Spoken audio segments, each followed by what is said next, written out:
Un estudiante de segundo de bachillerato os viene a realizar una explicación sobre las locuciones y los diferentes tipos que existen. Tras explorar el significado de las locuciones en diferentes páginas web como el Word Reference o el de Free Dictionary, podemos ver que las locuciones son aquellas construcciones de dos o más palabras que actúan como una unidad gramatical, bajo un único significado. Esto quiere decir que, aunque por separados cada uno de los términos cuenten con un significado propio, en conjunto forman otro que no tiene por qué ser igual. Por lo tanto, las clasificamos según la función gramatical que cumplan. Así pues, según la RAE, la Real Academia Española, diferenciamos diferentes tipos de locuciones. En primer lugar, encontramos las locuciones adjetivales, que son aquellas que cumplen la misma función que un adjetivo. Acostumbran a estar formadas por una preposición más un sustantivo o grupo nominal o por la conjunción comparativa como y un sustantivo o grupo nominal. En la frase me compré ropa de segunda mano, este de segunda mano es una locución adjetival que hace referencia al adjetivo usada. Una mujer de palabra equivale al adjetivo honrada y una verdad como un templo equivale al adjetivo indiscutible, siempre utilizando las formas que he comentado anteriormente. En segundo lugar, encontramos las locuciones adverbiales, que cumplen la misma función que un adverbio y, por tanto, se utilizan para expresar y modificar las circunstancias de la acción verbal.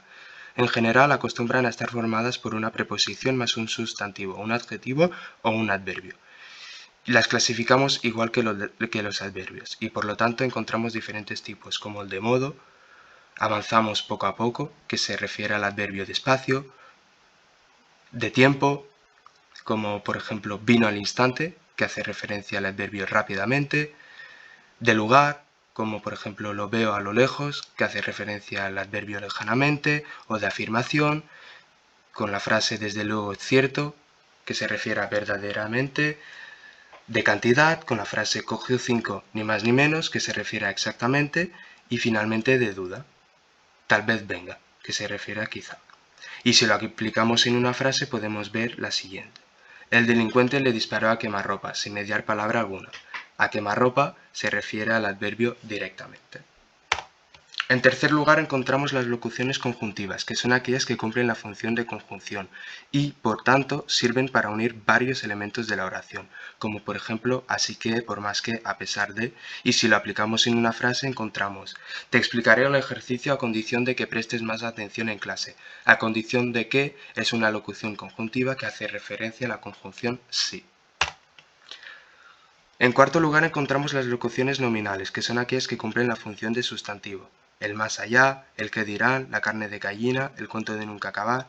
Y si lo aplicamos en una frase encontramos el ejemplo siguiente. Al parecer, Raúl encontró a su media naranja. Media naranja es una locución nominal que hace referencia al amor ideal.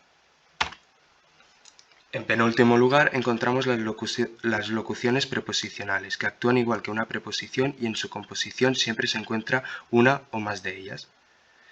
Acerca de, con vistas a, junto a pesar de, y por ejemplo encontramos hubo un error en la venta de entradas y quedé en medio de una pareja. En medio de es una locución preposicional que hace referencia a la preposición entre. Finalmente encontramos las locuciones verbales, que son aquellas que cumplen la función de verbo, y suelen estar formadas por un infinitivo y un sintagma. Echar de menos, caer en la cuenta, hacer caso, llevar a cabo, etc. Por ejemplo, encontramos la frase siguiente. Los eché de menos todos estos meses. Eché de menos es una locución verbal que hace referencia al verbo extraño. Finalmente encontramos las diferentes fuentes de información que he utilizado para realizar esta explicación y que las he ido nombrando a lo largo de la grabación del vídeo. Finalmente os agradezco haber visitado esta explicación y espero que os haya servido de gran ayuda. Muchas gracias por vuestra atención.